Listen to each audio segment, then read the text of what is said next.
Hi guys, good morning. So today we'll discuss regarding electrophilic addition reactions. Okay. So electrophilic addition reactions, two examples I'm going to discuss over here. The first question you can see I have given is this is a compound. Okay. When we say electrophilic addition reaction, you can check on my previous two videos where I have explained how Markovnikov's rule electrophilic addition takes place. When it takes place, what are the major factors that we have to check? सबसे पहले हमको पता है कि it is an electrophilic addition reaction. That means I will just take this reactant, I will write down here, and then there is a double bond and CH3. अब हमको देखना क्या है, we must remember कि इसमें हर vertex पे एक carbon है, राइट? कोई भी साइक्लोहेक्सेन या बेंजीन रिंग होगा तो हर वर्टेक्स पे एक कार्बन होता है और वो कार्बन का वैलेंसी आपको चेक करना है. So this is you can see this carbon, it has 1 valency 2 and 3. सो एक बचा है वो हाइड्रोजन है. यहाँ पे आप देखो इसका 1 2 बचा है, सो 4 वैलेंसी है ना कार्बन का, राइट? सो एक यहाँ 3 4 हाइड्रोजन. तो हाइड्रोजन दिखाना जरूरी नहीं है, नहीं भी दिखाया, हम रिंग में कार्बन भी नहीं दिखाते हैं. यहाँ देखो कहीं भी कार्बन नहीं दिखाया, but you have to remember कि वहाँ कार्बन है, वहाँ हाइड्रोजन है कार्बन से जुड़ा हुआ. ओके, नाउ इलेक्ट्रोफिलिक एडिशन में ये देखना है कि जहां पर डबल बॉन्ड है वो दोनों कार्बन पे number of hydrogen atoms check करना है.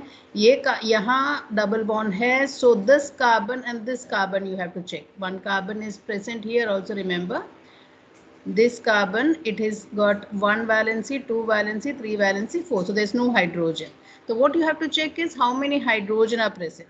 तो यहाँ पे 1 हाइड्रोजन, जबकि ये कार्बन पे 0 हाइड्रोजन. 0 हाइड्रोजन, OH नहीं है, 0 हाइड्रोजन, और यहाँ पे 1 हाइड्रोजन एटम इज प्रेजेंट. ना जब HI आप ऐड करोगे, when you add HI, first the addition of H plus, क्योंकि it is electrophilic. H is electrophilic because it is carrying a positive charge and I is nucleophilic. तो ये जो electrophil है ये कहाँ ऐड करेंगे? It will add to the carbon having more hydrogen. तो यहाँ पे ऐड होना है. Okay, so what you will get is like this.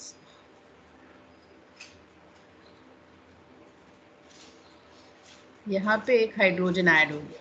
Okay, and then ये डबल बॉन्ड टूट जाएगा when this addition takes place. और ये बगल वाला कार्बन जिसका नुकसान हो रहा है क्योंकि यहाँ पे डबल बॉन्ड टूट गया, that will now carry a positive charge. तो ये कार्बन पे पॉजिटिव चार्ज, इसीलिए आयोडीन अपना इलेक्ट्रॉन देकर वहां पे आ सकता है. So it comes here and therefore the product will be, अब मैं ये CH2 वगैरह दिखाने वाली नहीं, इट इज अंडरस्टूड. वहाँ CH2 सिर्फ हमको यहाँ पे CH3 और यहाँ पर I. Okay, so this is your correct answer.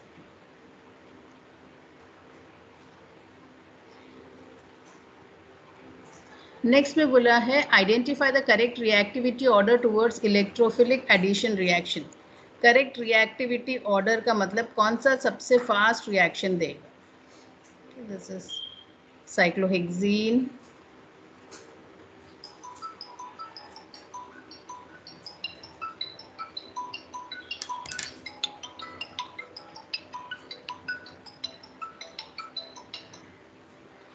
Cyclohexene, यहाँ पे OCH3,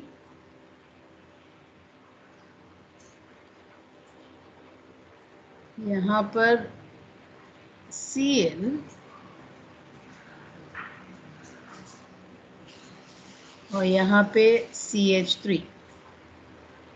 तो आपको देखना है कि सबसे फर्स्ट रिएक्शन कौन देगा ना. How do you decide order of reactivity? यहाँ आपको देखना है, जब आपको स्पीड या रेट ऑफ रिएक्शन देखना है तो what you have to first check is carbocation stability. ये याद रखो, what you have to first check is carbocation stability. ठीक है, तो सबसे ज्यादा कार्बोकेटायन जिसमें होगा वो सबसे फास्ट रिएक्ट करेगा. तो कार्बोकेटाइन स्टेबिलिटी के लिए कुछ कंडीशंस है which I have noted down here. You have to check back bonding, you have to check resonance, you have to check hyperconjugation. This is the order. तो first ये देखना, फिर ये दोनों सिमिलर ही है, just for ease of understanding हम ये यूज करते हैं. And then hyperconjugation and then inductive effect. तो हम देखते हैं, अभी हम जानते हैं कि electrophilic and let us assume it is addition of HX. Okay, let us assume it is addition of HX. तो हम जानते हैं कि पहला H प्लस ऐड होगा. यहाँ तो दोनों सिमिलर है, कोई भी कार्बन पे H ऐड हो सकता है, तो मैं कन्वीनियंस के लिए इस पे H ऐड कर देती हूँ. तो यहाँ पे पॉजिटिव चार्ज आएगा. So we are going to check now the stability of the carbocation. So how to check the stability. यहाँ पे पॉजिटिव चार्ज आएगा. दूसरा जो है, हमको सब्स्टिट्यूएंट है यहाँ पे, इसीलिए आपको चेक करना है कि कितना का हाइड्रोजन है ईच वन पे. There is a double bond here, तो आपको ये दोनों कार्बन चेक करना है, यहाँ वाला और यहाँ वाला. ये एक कार्बन है, ये एक कार्बन है. ये कार्बन पे एक वैलेंसी 2 3 4, इस पे 1 2 3 4. सो which has got more hydrogen? This has got one hydrogen atom, whereas this has 0 hydrogen. This carbon has 0 hydrogen. तो जिस पे ज्यादा हाइड्रोजन है उसी पे H ऐड होगा. So this is what is going to happen. यहाँ पे H ऐड हो गया. ओके, तो इस पे पॉजिटिव चार्ज आएगा. फिर थर्ड वाला देखते हैं. Now just rub this off. Yeah. फिर थर्ड वाला, so this is the first one. ये सेकेंड जो दिया है, मैं इसको नंबर्स देती हूँ 1 2 3 4. फिर थर्ड वाला देखते हैं. थर्ड यहाँ क्लोरीन है. Now you are smart enough, आपको देखना है डबल बॉन्ड है, यहाँ पे कार्बन है, यहाँ पे कार्बन है, इस पे एक chlorine, 1 bond 2 bond 3 bond 4 bond, उस पे 0 हाइड्रोजन. और इस पे 1 2 3, तो इस पे 1 हाइड्रोजन, ज़्यादा हाइड्रोजन इस पे है, तो यहाँ H ऐड हो गया और यहाँ पे पॉजिटिव चार्ज आ गया. H ऐड हो गया, ये बताना कोई ज़रूरी नहीं. Sundays to. ओके, तो क्योंकि वो डबल बॉन्ड जब निकल जाता है, यहाँ CH2 है, तो यहाँ पे पॉजिटिव चार्ज आ गया. और फोर्थ वाले पे सेम वे, सेम एक्सप्लेनेशन. यहाँ पे 1 बॉन्ड 2 बॉन्ड 3 बॉन्ड 4 बॉन्ड, तो इस पे 0 हाइड्रोजन है, तो यहाँ पे हाइड्रोजन ऐड नहीं होगा, यहाँ पे होगा. And then positive charge will shift. तो यहाँ पे CH3 and this carbon is having a positive charge. तो अभी आपको सारा कार्बोकेटाइंस तो रेडी हो गया. आपको देखना है कि कौन से कार्बोकेटाइन सबसे ज्यादा स्टेबल होगा.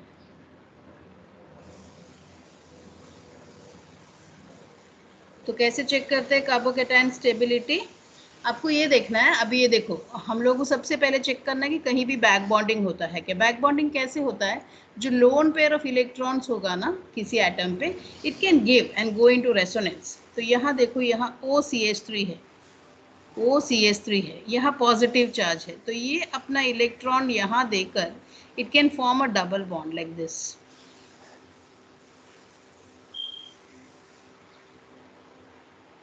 तो अभी ऑक्सीजन का 2 इलेक्ट्रॉन कम हुआ, तो ऑक्सीजन पे पॉजिटिव चार्ज आ गया. पर ये बैक बॉन्डिंग करने से चेक करो कि सबका ऑक्टेट कंप्लीट है क्या. अभी ऑक्सीजन का देखो, 2 इलेक्ट्रॉन 4 इलेक्ट्रॉन 6 इलेक्ट्रॉन और एक कार्बन के साथ 8 इलेक्ट्रॉन कंप्लीट है. पॉजिटिव चार्ज है तब भी उसका 8 इलेक्ट्रॉन कंप्लीट है, क्योंकि डबल बॉन्ड में 4 इलेक्ट्रॉन है, यहाँ 2 6 और एक कार्बन के साथ 2 8. सो ऑल इट्स 8 इलेक्ट्रॉन्स है कंप्लीट, ऑक्टेट कंप्लीट होना चाहिए. जबकि यहाँ जो कार्बन है उसका देखो 4 इलेक्ट्रॉन डबल बॉन्ड में, 6 इधर और 8 इधर, सो उसका भी ऑक्टेट कंप्लीट है. सो अगर बैक बॉन्डिंग से ऑक्टेट कंप्लीट हो सकता है, okay, you understanding. I will just write it once again over here for you to understand. ये जो है OCH3, अभी हमने कहा कि यहाँ पॉजिटिव आ. अभी इलेक्ट्रॉन काउंट करो. हम जानते हैं कि हर बॉन्ड में 2 इलेक्ट्रॉन होता है. सो 2 इलेक्ट्रॉन्स हियर 2 हियर. ऑक्सीजन का 4 हुआ, खुद के पास 2 है 6 हुआ, और एक कार्बन के साथ एक बॉन्ड है 2 उधर हुआ 8 कंप्लीट ए ऑक्टेट. और carbon here 2 here in this bond, 2 in this bond, 4 हुआ 6 8. तो सबका ऑक्टेट कंप्लीट होना चाहिए. तो that will give the fastest और स्टेबलेस्ट कार्बोकेटाइन. तो सबसे स्टेबल कार्बोकेटाइन किसका बनेगा? ये सेकेंड वाले. क्योंकि सबसे पहले आपको चेक यही करना है। नेक्स्ट इज रेसोनेंस, कहीं भी नहीं दिख रहा है। फिर हाइपोकॉन्जुगेशन देखना है। ओके, तो आप हाइपोकॉन्जुगेशन देखोगे तो इसमें देखो, इस पे 3 alpha hydrogen. So if there are 3 alpha hydrogen तो 3 हाइपोकॉन्जुगेटिव स्ट्रक्चर्स हो गया, तो ये काफ़ी स्टेबल हो जाएगा। उसके बाद आपको इंडक्टिव इफेक्ट देखना है। इंडक्टिव इफेक्ट, यहाँ क्लोरीन विल शो -I, यानी वो इलेक्ट्रॉन को यहाँ से खींच लेता है। जब वो इलेक्ट्रॉन को खींच लेगा तो ये पॉजिटिव चार्ज और ज़्यादा पॉजिटिव होएगा। जितना ज़्यादा पॉजिटिव उतना अनस्टेबल, तो कार्बोकैटायन स्टेबल नहीं बनता है। अगर कोई +I ग्रुप होता, यहाँ CH3 में +I भी है, इट विल ऐड इलेक्ट्रॉन। तो CH3 का 2 फैक्टर है, एक तो वो हाइपोकॉन्जुगेशन दिखाता है, दूसरा वो +I भी दिखा सकता है। सो यहाँ जब भी हाइपोकॉन्जुगेशन है हम +I चेक नहीं करते हैं, बट जस्ट फॉर रेफरेंस ये +I भी है। सो अगर इलेक्ट्रॉन ऐड होता है, प्लस मीन्स ऐड होता है इलेक्ट्रॉन, तो इसका पॉजिटिव चार्ज कम होता है, it will become more stable, whereas here the positive charge will become more unstable। तो ये कार्बोकैटायन काफ़ी अनस्टेबल, यहाँ कोई भी इफेक्ट नहीं है। So this will be quite okay, इसमें ऐड हो सकता है। So the first fastest will be 2, then the hypoconjugative structure 4, then 2, sorry not 2 4 1, उसके बाद 1 और लास्ट में 3। okay, any doubts please post it in the comment box, I will answer to it। okay।